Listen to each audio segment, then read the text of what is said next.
Thank you, Sean. I've been looking forward to this one. I have to say, when the schedule was made and I was asked to do this, they said Gilberto was a legend on day one. For me, he's a legend in my eyes with regards to this session. So just to break it down, this is how I like to break it down from an educational standpoint. We'll be going through the legacy program of the 2022 Euros. And we're going to, as I said, we're going to look at first part of the benefits of hosting a tournament to keep it grassroots, but also a mega event like the Euros. And then we'll be going through the actual England Euros legacy program with the slides when they're up. And then right at the end, due to us having a passion of sharing knowledge so others can apply, we'll be breaking down the basics of setting goals and a clear strategy of a legacy program, which hopefully other nations can apply around the world. So, Rachel, let's go straight to it. The benefits of hosting the Euros. Could you just go into that, reflecting of the strategy beforehand and then the Lionesses actually winning? It's really hard for me to sit here and tell you about the legacy of the Euros because it could take me hours and hours because it's just been unbelievable. I don't think Kelly and I could ever have believed that by winning it would have achieved so much for us. I'm going to leave my favourite reason and the thing that I really want to talk about to the end of my presentation. But some of the things that everyone should know about, if they don't, is 2.4 million more women and girls, 2.4 million are playing in England since the Euros. That's ridiculous. So that's amazing. We are selling out all of our England women's games, unheard of. We had the biggest ever attendance at our Women's FA Cup final in May, and I still believe it's a world record in terms of domestic game. But what I'm loving so much is the amount of females that are now coming forward wanting to volunteer, wanting to coach, wanting to referee, wanting to be board members. You know, this passion for the game has finally hit everybody, and it's not just a few people now that really care about it. So yeah, it's totally amazing, and as I said, I'm going to tell you a bit more when I do my presentation, but if you really want to know about this topic, there is a fantastic document on UEFA.com called The Legacy of the Women's Euros, and it talks about the economic impact, absolutely every reason why a country should do this, because without doubt, it's changed us for sure. So just from a clarity standpoint, we're both privileged, being brought up in England, we have got resources, we have got access.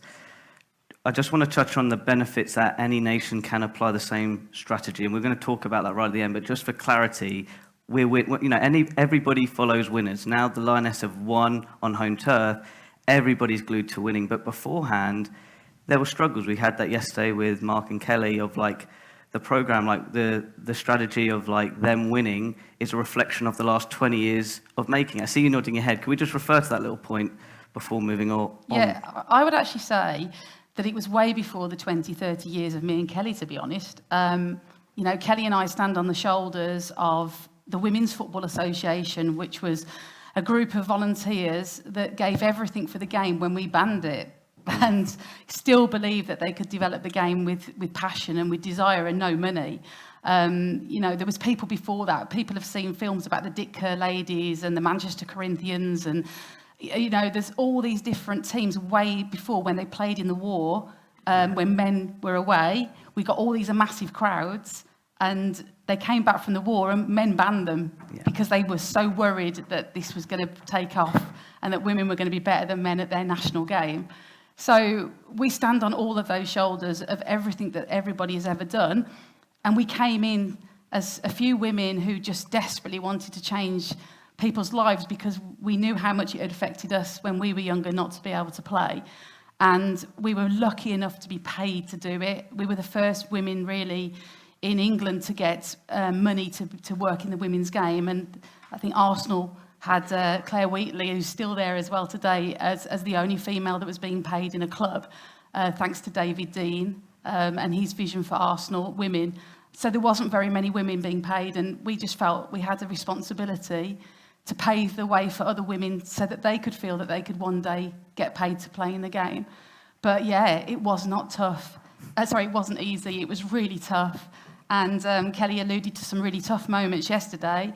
You know, there were times that I certainly didn't want to stay in my association because I didn't feel that they really cared about it as much as I desperately needed them to. And I'm delighted to say that I can't tell you how proud I am to work for the English FA now. Like we every day is just a blessing to be there, and I still love it as much today as I did my very first day in 1998. So that just shows that the game has just gone from, I say, zero to hero. That's how I believe our game has gone in England. Love that. And just again to the basics of the benefits. So people are watching around the world. What are the benefits of hosting like the Euros, reflecting now? I used to say years ago when I used to go to other countries that if you can host a tournament, it just raises the profile of the game to everybody, only in a little short amount of time. But that is your chance when it is coming to your country to really show everybody the brilliance of the women's game at whatever level, whether it's a junior tournament or a senior tournament, and to have all the eyes of that country on you and what you're doing.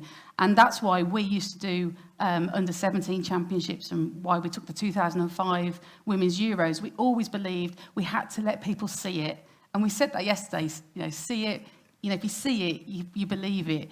And we just knew that by taking a tournament, it gives young girls and women aspirations beyond all expectation. And I'm sure if you asked people in the room who've taken tournaments here, it actually doesn't matter if you don't win it. The important thing is that you're raising the bar for everybody to see this wonderful game, and you're bringing people from all over the world or all over Europe or your federation to showcase the game, and that is what is really special. And I just remember 2005, just all those young girls seeing women's football for the very first time, because we never had it on television. People didn't see it, and you could just see these young girls, their eyes light up at the thought, maybe one day they could get the chance to play. And for anybody that's thinking about it, you've got to host at any level. It's just, it's really beneficial, for sure. Before we show the video, when was the process when the legacy program got implemented or part of the competition itself? Well, as soon as we put in a bid for the tournament, we put the legacy program in it as well. We wanted to do both. We always believed that a championship would have so much benefit if we could have a legacy program attached to it. And I was just so delighted that UEFA agreed with that. And when they took our bid and they saw that it all came together and that we wanted to escalate our women's football strategy, we were lucky enough to get the championships and flipping heck. It's been amazing since then, for sure. I'm going to ask a cheeky question, but I hope people will appreciate what I'm about to say. How long did it take to create it? 2 to 4 weeks before the bid, or a couple of months? I think this is important. Years. Okay, so the legacy process. Oh, years, because okay. Let's be really clear. We're going to talk about strategy, I'm we sure, will. later, but we've always had a strategy for women's football since the moment we came in the door. We've always felt that was a really important thing to do. It focuses everybody on completely the way forward, so everyone knows our goals. And we'd already produced our strategy. And what we said to UEFA was, we're not doing a brand new programme for you. We're just going to escalate the strategy that we have. So in every single host city, every city that has a game for this competition, we're going to escalate our strategy, and we're going to just make it even better and even focused in those city areas, and prove that if everybody is going in the same direction at the same time, then amazing things can happen. And I hope that people will be able to see the kind of things we've been up to. Let's show the video. Okay, let's see if it works. No sound. Yay, sound!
That video was produced as what we wanted to achieve.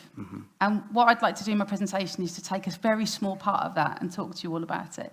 But I've just got to give myself a bit of a pause, actually, because I felt it. I feel a bit woof, because that's what we wanted to do, but we've gone massively above all of that. And I still am really so proud of everything that's been achieved. So what anybody ever says to me, what's the best moment of your life? It will be that England won the Euros in my own country while I was still working in the game, that without doubt.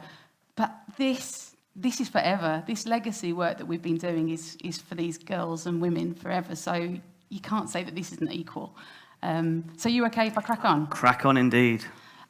So what I want to do, guys, is just take a real focus area on diversity and inclusion, because as you saw in the video, that was something we really wanted to hone in on.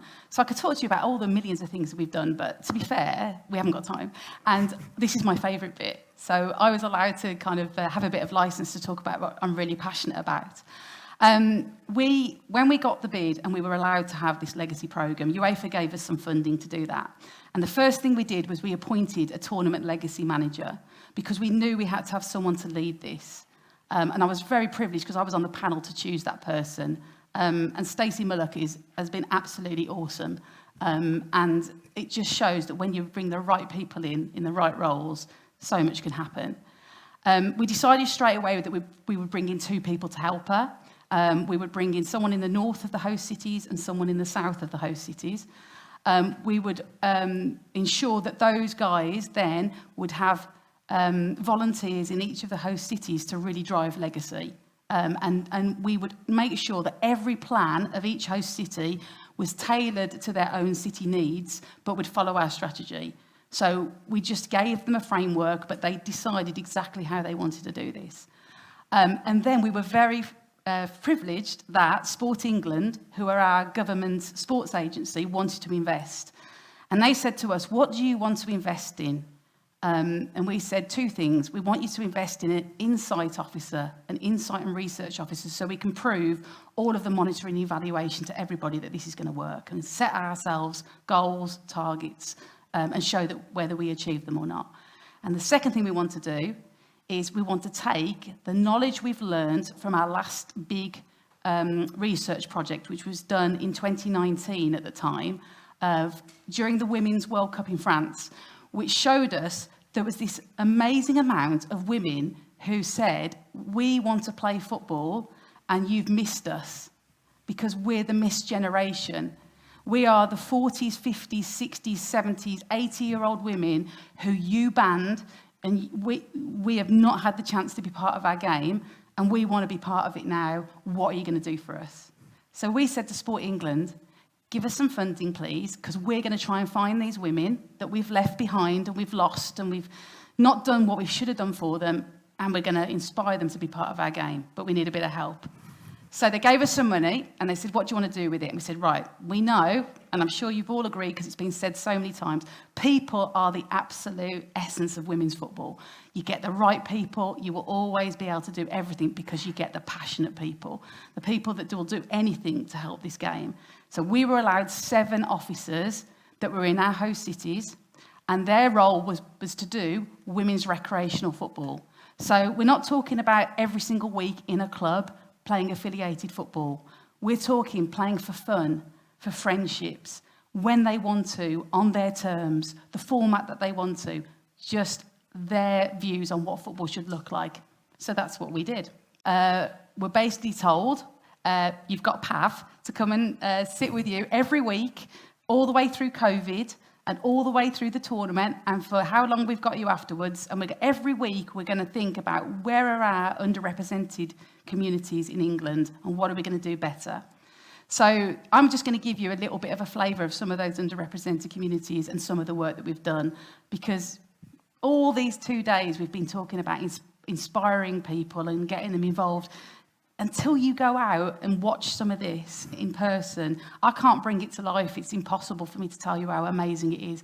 But when you walk in those either those indoor places or those football pitches, and you see the happiness on people's faces because football does that, then you know you're in the right job. And that's what me and so many people here and other people listening know about. It's that feeling that you get when you do this kind of work. So we've got all these different target groups. So this one that I'm going to start with is older women, people my age that didn't get a chance to play, and others, mums, menopausal women, all these different women just said to us, we want to play football on our terms. So we do soccer size, which is fitness with football, as a really good starter for those women who've never kicked a ball, because you've got to remember there's so many women who never even got the chance to kick a ball because they weren't encouraged to do so. So we have to start with even just getting them fit. And then what we found in soccer size was before the end of the first session, the women were like, are we going to kick the ball? And we're like, no, it's a fitness session. You're not going to kick the ball. It's just getting your act. No, we want to kick the ball. So then we're like, right, well, what we're going to do next? Right, walking football. So we do lots and lots of walking football sessions. This helps massively for people like me who are battered and can't run anymore. Love walking football because you still can get to score goals. You don't have to head it, which is great for me because I hated heading. You don't have to run, even better. And you don't have to tackle. Great! So walking football was definitely built for me. I absolutely love it. And it's becoming the game. Everyone's loving walking football. And people say, oh, it's the old people's game. No. Anyone can play walking football. It's brilliant. Gives you the chance to do all the fundamentals and to learn how to play the game. And then they were saying, well, we like this walking football, but we actually want to run now. You want to run? Okay, what do you want? Okay, right, you want to run. So we do 5s, 7s, 9s, small-sided. We do futsal, and we just let the women play. And everywhere in our 7 host cities, you have got these vibrant leagues now of women that are playing when they want to. So if they don't want to come 1 week, they don't have to. If they want to come 3 weeks' time, 5 weeks' time, they just play when they want to. And they play the format of the game that they want to play, and they do what they want to do. And it's awesome. But what has been my favourite thing about all of these things that mums and older women and menopausal women and everyone's doing at the moment is how quickly they're saying now, because, you know, women, we just want to go to the next thing and the next thing. Oh, I actually really enjoy this playing football, but now I want to coach. Now I want to volunteer. Now I want to referee. I want to give something back. And what we're getting is, quicker than I ever thought, this new workforce of women that want to be part of our game. And it's really inspiring, some of those ones that we're getting. So that's kind of like the bit I wanted to talk to in terms of this area. On to my next area, which is refugee and asylum seekers. And this is a subject very dear to my heart because I went out to Germany a few years ago, and Wolfsburg reminded me about it yesterday, actually. I went to Germany a few years ago because I didn't know anywhere in the world that was doing a refugee and asylum program for women footballers. And someone said to me, oh, there's a project in Germany, go and have a look at it. So I went with Amnesty International UK to Germany, and we were going around Germany seeing all these projects, and they were all men. I was like, well, where's this women's project then? Like, I've come to see the women's project, where is it? And we get to the last project of the week, and it's a women's project, and I'm like, oh, a women's project. So we're talking about this women's project with this organisation in Germany, and I sat down over breakfast with Amnesty International, and I said, right, we are going to go to England, and we're going to smash this. We're going to have projects for women's from refugee and asylum seekers tomorrow. So the FA, English FA, fantastic. They gave me some funding. We employed an officer within Amnesty International because we believe you should go to credible organisations and work with them rather than do it ourselves. So we put the officer in there. We have a toolkit which anybody can read. You can download it off the internet of good practice working with women from a refugee background. And straight away, we did workshops based on that toolkit, and we started to find this workforce in our 9 host cities that desperately wanted to help and support new opportunities for women, understanding what the trauma and the difficulties that women had gone through to come to our country in the first place. And that top picture there of a project in Hampshire, that was one of her first sessions that we went to. I'm not going to talk about her name. I'm going to protect her name, but she was so nervous and so worried and didn't know whether this was the right thing to do. in the bottom picture, a year later, she was graduating from our Amnesty International and English FA leadership programme for refugees and asylum seekers to try and get more coaches in their communities. 1 year, she felt the confidence to be involved in coaching and leading. So this is the kind of thing that I don't think anybody really understands until you work in it. The power of the game is unbelievable. The confidence that women have when they're around other women and they raise them, just like Monica said yesterday. You raise women up, they are empowered and they'll do whatever. And I could talk a lot about all these different projects, but this one has just actually happened because of the Euros. So it wasn't even happening at the time of the Euros. Because of the refugee work we were doing, because everyone was talking about it, the Mayor of London, the Greater London Authority, Queen's Park Rangers, Men's and Women's Club, Middlesex FA and ourselves put money into employing somebody within London to do sessions with refugee and asylum seeker women. And that woman there, Ikra Ismail, she's going to be someone who ends up probably running the FA, because she's absolutely inspirational and amazing. She just needed an opportunity to work full-time in women's football to start to shine, and that's what she's doing at the moment in London. The other area that we've been working on massively is to work with Black and Asian communities in England. We really want women's football to be representative of our society, and we know it's not at this moment in time. So we're trying to do everything to get the grassroots right. We work again with credible organisations like Football Beyond Borders. We work with faith groups like Muslim Sports Association. We go into temples, we go into mosques, but we work with the organisations to do that. We don't just go in. Yeah.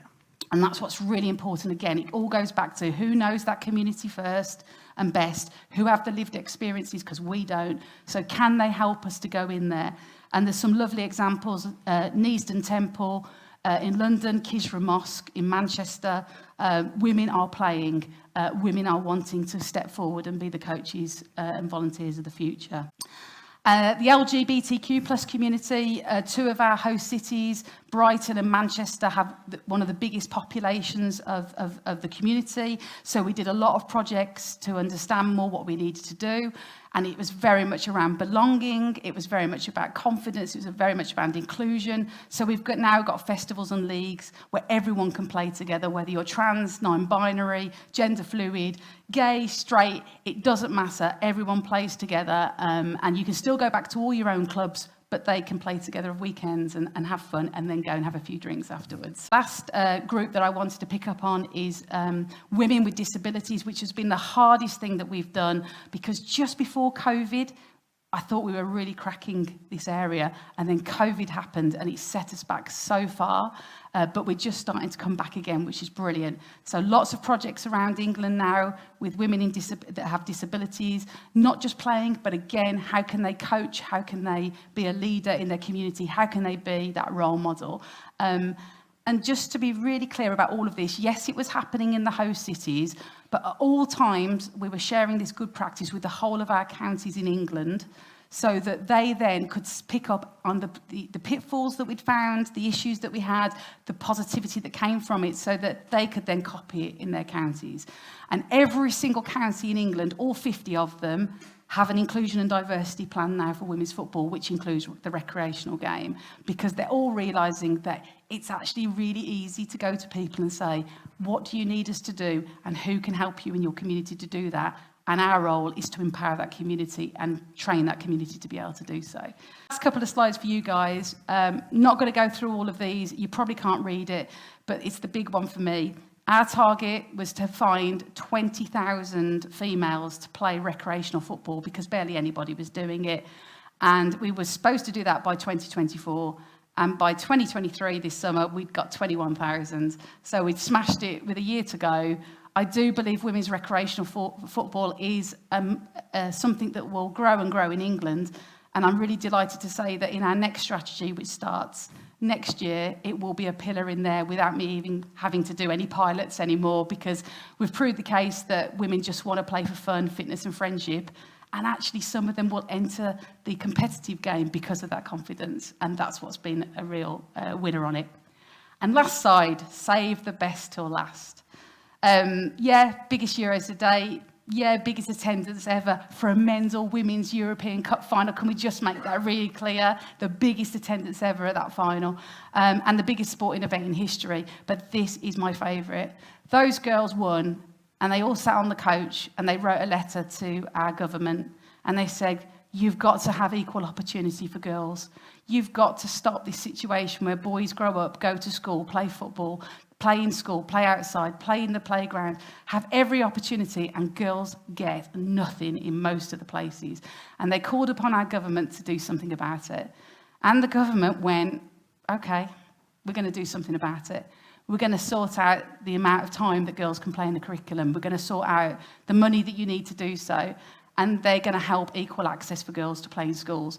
That one thing, allowing girls to play in schools, will change everything for the game, and it will make it inclusive, and it will make it the best game. And as Kelly said, in England it will be the second biggest sport, and hopefully in Europe and the world everyone else will do it too. But yeah, that is my favourite, certainly to last.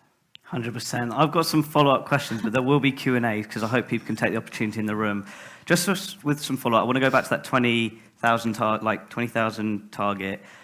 Could you just share, hitting that target, the influence for 2025? Yeah. 'Cause I think that's a really important point. Yeah, I went back, didn't I, to say to you all how important it is to be able to monitor and evaluate. By going to Sport England and saying, hey guys, we beat your target with a year to come, and we've taken you around to watch these things in person, and you've loved it, haven't you? What do you think? Can we keep it going? And they went, absolutely. We're now going to fund your officers, your 7 officers, till 2025, because the legacy of this is unbelievable. You know, we want you to carry on. And then Nike, who are our English FA sponsor, said, not only do we love what you're doing, but we're going to give you money. So we're going to give each of those 7 officers £20,000 each. Go and do more underrepresented communities work, because we know it's not easy, and you know you need a lot of help to do it, and you know you probably need some money to do it. So go and do it. So Nike put the money in as well. So it's had a massive effect funding-wise. But I'll go back to what I just said. Now, in our new strategy, inclusion and diversity and women's recreational football, these areas will be in that strategy.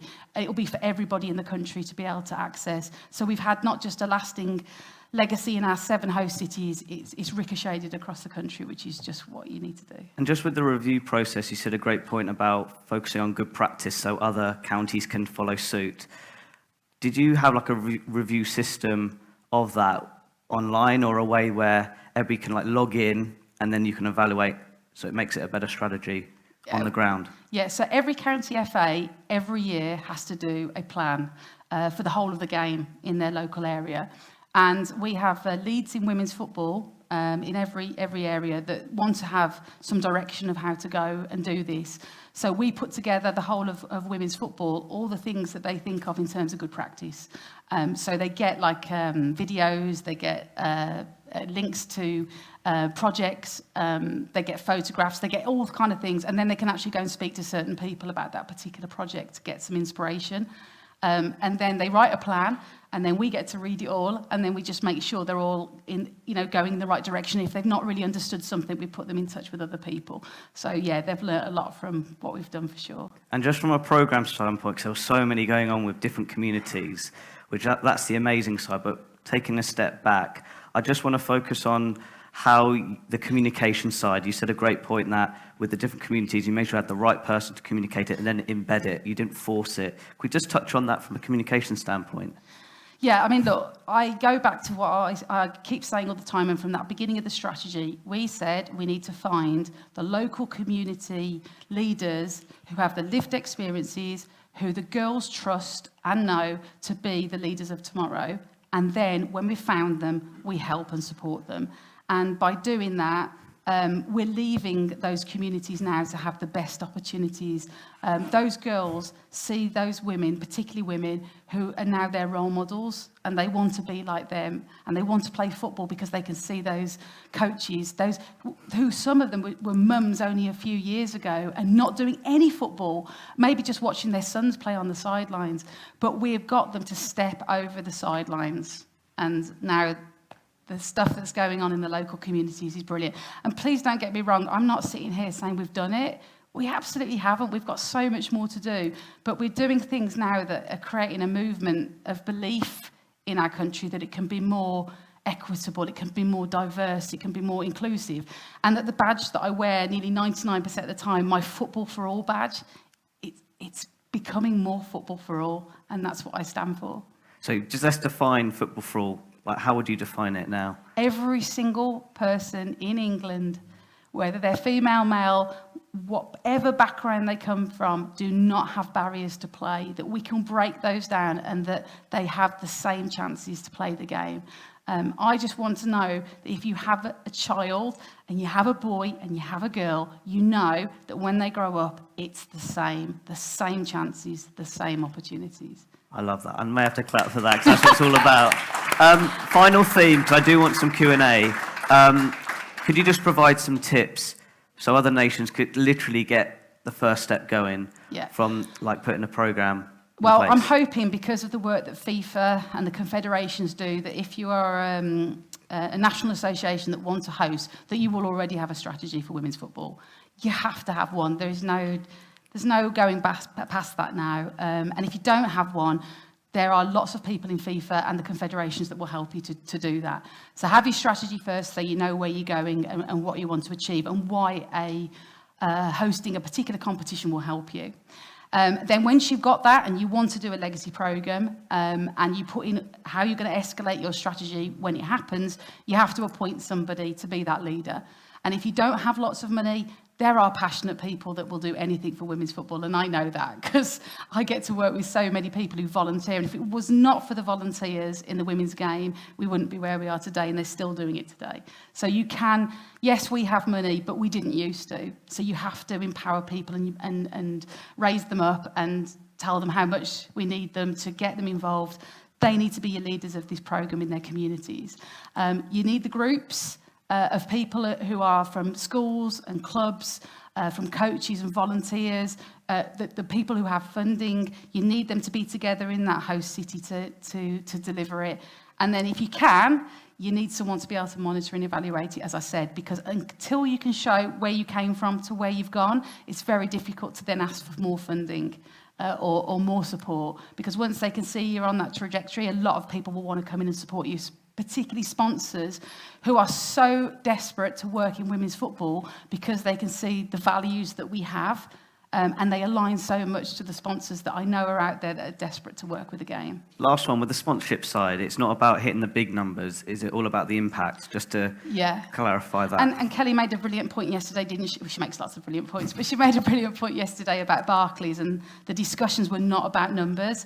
They're about values and about alignment. And everything we've ever done with our sponsors always started with that conversation. What do we believe in? What do we think women's football stands for? Do you feel the same? And do you feel by working together we can do some good? And when we tried to get the funding for the officers, the recreation officers, I didn't have to work very hard with Nike. You know, they could see that our work was aligning with their work and what they believed in, and then it's simple. Amazing. And I have to say one more. How is it developing female leaders as well for all these programs? That's the best part of it.